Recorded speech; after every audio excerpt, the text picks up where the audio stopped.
a really special day for Christians because this is what validates their faith and their practice. When Jesus died, he arose today from the grave, never to be seen again. And that's pretty remarkable. And I was wondering if Buddhism has anything similar that we could look at and say, wow, that's pretty remarkable too. And as it turns out, absolutely, it's not that different. So what I have come to understand is this, that the idea is not to live forever, immortality. No one has ever seemed to do that yet. And when you look at the world, you probably wouldn't want to do it anyway, because the world is a pretty uncomfortable place to live.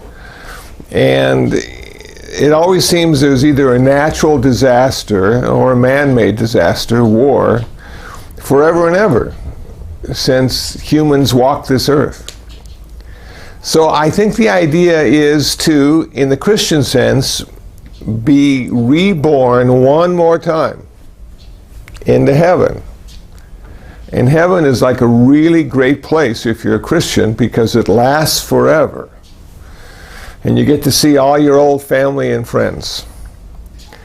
But if you're a Buddhist, going to heaven really isn't the answer because heaven doesn't last forever.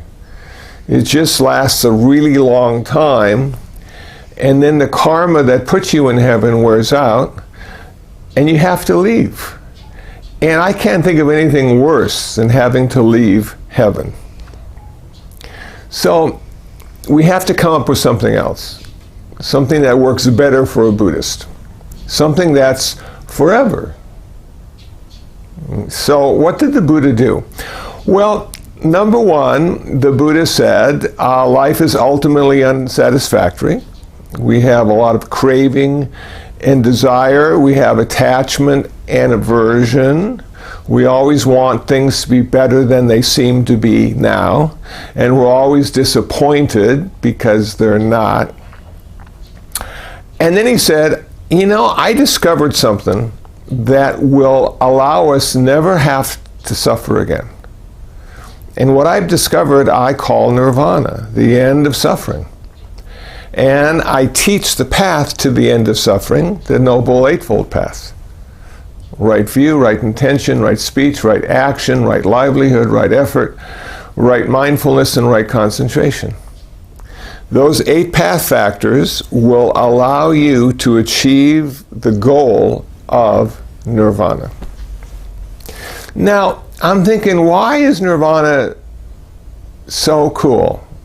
Why would everybody want to achieve nirvana? Because when you hear it the first time, you know, there's some really good things and then there's some not really good things. Like the really good thing is you'll never have to suffer again.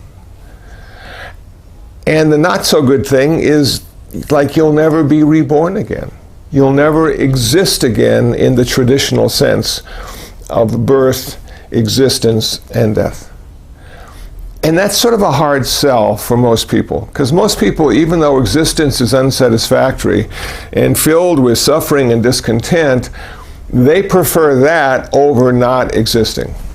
Because there's something about the ego that says, I have to exist. I have to be in charge of your life. So I'm looking at nirvana and I'm thinking, okay, does it just like happen at once, or is it gradual? Could it happen in this lifetime, or do I have to continue to practice for 10,000 lifetimes for nirvana to occur? And then I read that nirvana is always there. It's not that we go to nirvana, it's not that we get nirvana, it's that we realize we have always been there. So that realization is blocked by greed, hatred, and delusion. And we can't see the true nature of our existence until we get rid of those roadblocks. So I'm thinking, okay, how many levels of nirvana are there? Is there just one, or are there a couple? And actually, it turns out there are 4 levels of nirvana. There's the stream enterer, the once returner, the non-returner, and the person that achieves nirvana, the arahant, someone who has realized their full perfection in this very lifetime. So I'm going to speak a little bit about the first level of nirvana, and I'm going to encourage all of us to get there before we die. That means we only have 7 more lifetimes to go until we too will realize our nirvana. There are 3 characteristics in being a stream enterer. They are realizing, number 1, that self is a process. It doesn't stand independently. It's not unconditional. Self, personality, ego is there because we have had this wonderful human birth. And we're the only animal that has the kind of ego that we do, the Homo sapien ego. Now, there's a book that I am currently reading called Sapiens. It's the history of humankind from beginning to now. Everything in only 400 pages. And it said in the book that about 70,000 years ago, our ego arose, the personality. Now, I don't know how they figured out 70,000 years, but they did. They don't say how it happened, but they do say, up until 70,000 years ago, we were just one of the many animals walking the earth. Nothing spectacular. We were somewhere in the middle of the food chain. We didn't do very much other than survive. And we didn't do that very well either. And then we became self-aware. We could now be separate from our environment and use that to manipulate the environment to our benefit. 70,000 years ago. And the reason the Neanderthals were left behind and died out and the Homo sapiens continued to live is because we were able to create groups through language and fantasy. We could create scenarios that didn't exist yet, and we could prepare for those scenarios, and then when the scenarios came, we could work in unison as a group. The Neanderthals were individuals. They didn't like groups. And if you had one Homo sapien go against one Neanderthal, the Neanderthal would always win. But the Homo sapiens never went one-on-one. It was always a group against one. They say in this book that one of the things that allowed us to grow so quickly with our language is that we involved ourselves in gossip and idle chatter. That created a strong mind and good stories. And it's all about the stories. And that's what I'm sharing with you today, the story. So, the stream enterer looks at self and says, it is a process. It isn't really who or what I am. It doesn't stand independently. It is not unconditional. Therefore, I am interconnected and interdependent and do not stand alone. And the illusion of self is broken. So that self-illusion is seen through at that first level of stream enterer. Okay. Second, rites and rituals. There are a lot of rites and rituals happening today in honor of Easter. And the stream enterer, the person that reaches that first stage of nirvana, says they are ineffective. They really don't do anything other than give us something to do. They don't petition the gods. They don't make the grass grow any faster. They don't allow us to accumulate vegetables and fruits any better than if we didn't do rites and rituals. There are no beings that we can communicate with using rites and rituals that would make our life better and reduce our suffering. So the stream enterer looks at rites and rituals and realizes they will not allow them to gain nirvana any faster.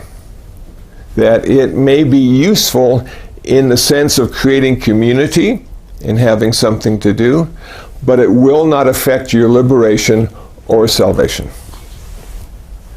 Number 3, skeptical doubt. That when you become a stream enterer, you realize that there is nothing to doubt. And why would that be the case? I said to myself. Well, in the Kalama Sutta, the Buddha said, don't believe it just because I say it. Don't believe it because the elders have said it. Don't believe it because it's tradition. Don't believe it blah, blah, blah, blah, blah, blah. But believe it because you have tested it to be true and have found that in your test it is true to you. It is undeniable. That allows us to take one step further than faith. Faith is taking a step saying it might work. Confidence is taking a step and saying it does work. And what skeptical doubt forces us to do is be always in faith and not in confidence. So the stream enterer steps out of the faith, finds the confidence necessary to continue the path, and the path will self-validate. The path will make itself known to you, and it will become true to you. And if it doesn't, if the path is not true to you, then you need a different path. Not everybody needs to be a Buddhist. The only people that need to be a Buddhist are the people that are suffering. So, we have, we have the first level, stream enterer. We have the second level, once returner. We have the third level, non-returner. We have the fourth level, arahant, one who is someone who has achieved their full perfection. So, what is this thing that is reborn? Because in Christianity and Hinduism, there's something called a soul. And the soul leaves the body and rises to the heavens. And in Christ's case, the body rose to the heavens as well. But for a Buddhist, we look at the soul as being problematic. The Buddha said the problem with the soul is that, number one, if it's eternal, we're talking about eternalism. And we have infinite rebirths ahead of us. So what does it matter if we kill and rape and steal in this lifetime, because we'll have all the other lifetimes to make up for our indiscretions in this lifetime? Number one, eternalism, soul. Philosophically, it's problematic. Number two, nihilism. There is no soul. And when I die, I feed the trees. Or I'm cremated and I feed the fish. So, what does it matter what I do in this lifetime? If there is no soul, then there's no retribution, there's no penalty, there's no consequence, and I can do anything I want, and then I just get to feed the trees, whether I'm good or bad. So the Buddha said, somewhere in between lies the truth. It's not eternalism, and it's not nihilism. You may have a soul, he said, but it's not who you are. And the big question, I think, for most Westerners is, who am I? And they work hard their whole life to figure out who they are, and they never quite get it, and then they die. So the idea is, maybe we don't really need to know who we are, because we are simply a process that's ever changing and becoming something else every moment. As the Buddha said, we are in a constant state of becoming something else. We never finish. Okay, So, what is reborn according to Buddhism? It is our karma. Our karma migrates lifetime to lifetime to lifetime. Are we our karma? Is karma us? Well, karma is often looked at as a way of changing energy. Taking raw energy that the universe has available to all of us, and we give it a moral value. We give it a value of skillful or unskillful. And that skillful or unskillful determines more suffering or less suffering. So we want to be skillful in our karmic activity, what we think, what we say, and what we do, so we will have pleasant consequences and suffer less. And that's why the 5 precepts are so important. The 5 precepts are the first step in changing our karma, in changing what we say and what we do. And the precepts deal just with that. Then we have meditation, and meditation deals with what we think, what our intention is. The Buddha said our intention leads our speech and action into the world. And if we are skillful with generosity, compassion, and wisdom, we will have good consequences, and good being less suffering.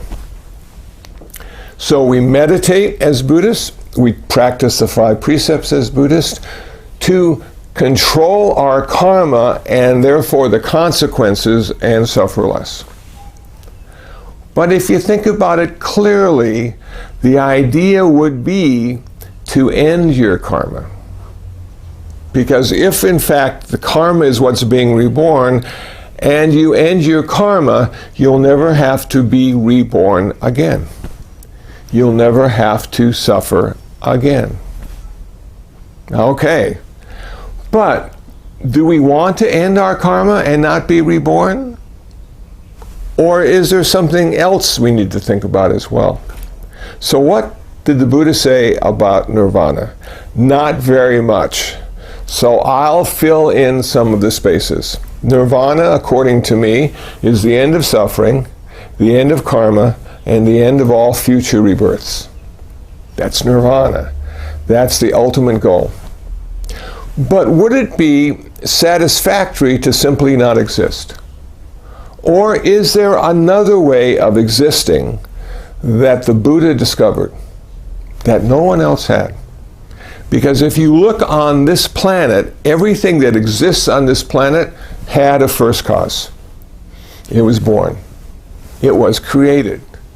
And because of that first cause, it also had to be destroyed. It also had to die. Yesterday, the oldest woman on earth died. Everybody was really surprised.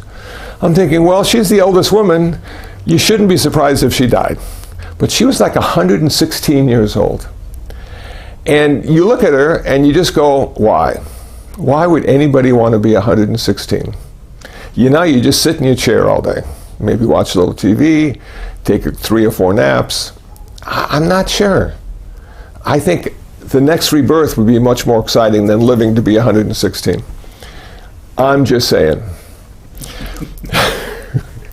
So, if we had a way to live without being born, would that be a viable alternative to birth and death? Because if we could exist without being born, then we wouldn't have death at the end. So how can you start without birth? And I think that's what the Buddha discovered in his nirvana. When you read the description of nirvana, it starts off with being the unborn and the undying. But nirvana exists at some level, in some place. It just wasn't born. So did the Buddha discover a way to exist without being born? Is achieving nirvana, being the ultimate goal of Buddhism, a way of existing without birth, therefore without death? So all the Christians are looking forward to resurrection. All the Buddhists are looking forward to existence without birth. not in heaven, not on earth, not on Saturn, but a completely different way of existing. And I think that's what the Buddha gave us as the gift of our practice. That we practice for numerous lifetimes and finally achieve liberation in the unborn and the undying. Finally achieve liberation from suffering. So as I look at Easter, and I look at the resurrection, and I look at the joy all the Christians have of cheating death, of not having to die after they die, that the Buddhists will be celebrating next month, the Buddha's birthday, and what he gave us, the gift of nirvana, the gift of the end of suffering, and the end of all future rebirth. I'm going to stop there, because I see Nam has a question. And does anybody have any comments on what I said? Have you ever thought about it in that way before? Yeah? Okay, Stephen. I listen to your podcast a lot, so okay. I have thought about it this way. But I have been curious about the Buddha's parinibbana, right? Like what that kind of existence might be like if we can think about it, because it's not only not being born and not dying, but to be free of grasping and aversion, delusion. It's free of desire. Like what kind of thoughts are their thoughts? Like it's hard to even grasp, even conceive. Yes. You know? And I think that's why the Buddha didn't even try. When he was asked all those questions about nirvana, he only told you what it wasn't, which is an Indian philosophical technique in debate and dialogue. So, what it's not, and we have a little koi pond in the backyard, and I sit there almost every day, and I look at the koi pond, and for a while we had turtles, and I thought to myself, the turtle gets to leave the pond and sun itself on a rock, and then it goes back into the pond. So I imagine all the fish gathering around the turtle and asking the turtle, what's it like? What's it like to leave the pond and be in the air? And no matter what the turtle would have said, because the fish had never had that experience, they wouldn't be able to truly understand what was being said. And I think when the Buddha tried to explain to humans what nirvana was, he was the turtle talking to the fish. And even if he had gone into great detail about what it was, I don't know if we would have fully understood what he was talking about, because we hadn't achieved that yet either. Yeah. So thank you for your talk. I have a question about the first level of nirvana. You said there were like three conditions, I guess, a person met. The first one being that, I guess, realize that there was letting go of ego, or realizing interconnectedness. Yeah, letting go of ego in the sense of it not being independent and unconditional, but still there and still useful. So we can't deny it, but what we do is we see through it. We see through the magic show, and it's just the magician. So I guess what I'm trying to understand is, if you can just elaborate a little bit more on like what this interconnectedness is supposed to look like or be like, or what am I striving for if I go for interconnectedness? Like I've heard someone say, well, we realize we all suffer, and so that kind of puts us all in the same boat, but that just doesn't seem very, well, to me, satisfactory way of being interconnected to other people. I mean, there are people that suffer and I can't stand them, and good, I'm glad you suffer, right? Sure. So what is it that connects me? How do I look past the illusion of my ego to recognize my interconnectedness with others? Like, what am I looking for? What am I striving to feel, to do, or what will get me there, I guess? Exactly. One thing is, you will not be able to do it, because the ego is trying to get past itself. It's like the ear trying to hear itself, or the nose trying to smell itself. So you can't use your ego to get past ego and have interconnectedness. If that's the case, how do you do it? Well, it seems to me what we need to do is create the conditions necessary for it to happen. Without the ego driving straight ahead and saying, I'm going to take charge and make it not happen. We need to create conditions necessary. And one of the conditions we could use is meditation. Because meditation, especially in samatha meditation, tranquility, seems to anesthetize the ego. It makes it go to sleep. Because the ego is always alert. If you look at a cat sleeping, its ears are always moving. So it's not really asleep. It has an attention thing going on. And the ego is sort of the same way, but meditation can lull it into a feeling of comfort and security.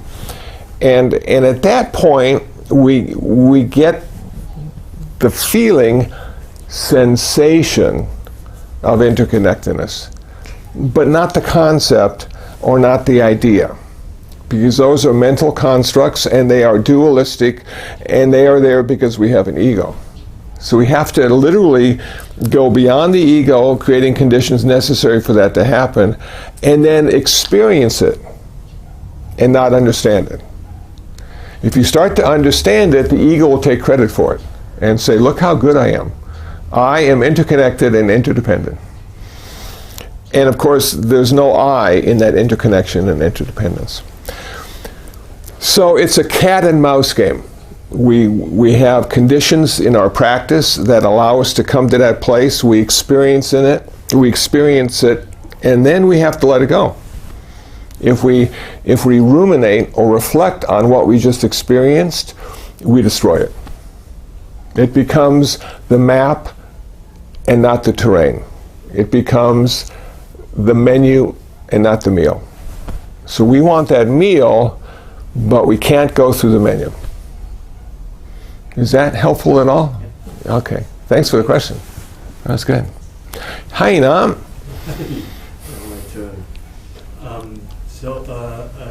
Nirvana is when we talk about no more suffering, when we achieve nirvana. So nirvana is a happiness. Happiness place, like in Pure Land place? I think it's even more than happiness now. And it would be ultimate peace. No happiness and no sadness, no pleasure and no pain. Ultimate peace. Most people don't want to go there. They want to stop at happiness. But if you stop at happiness, it's dualistic still. And so I think what you find in Pure Land is happiness until you achieve nirvana. And then you find the ultimate peace. But I would be happy to go to Pure Land to find nirvana. That's how I look at it. Go to the Pure Land first. I've been told that the Pure Land teaches you how to achieve nirvana. That all the things in Pure Land, the trees and the birds and the fish, all teach you how to achieve nirvana. It's always the talk of Dharma. And then the happiness turns into peace. The ultimate peace of nirvana. That's how I look at it. Thank you. Reverend Shanti, would you like to say anything about nirvana? No, I didn't reach to there. I don't know anything. Okay. See, he's a wise man.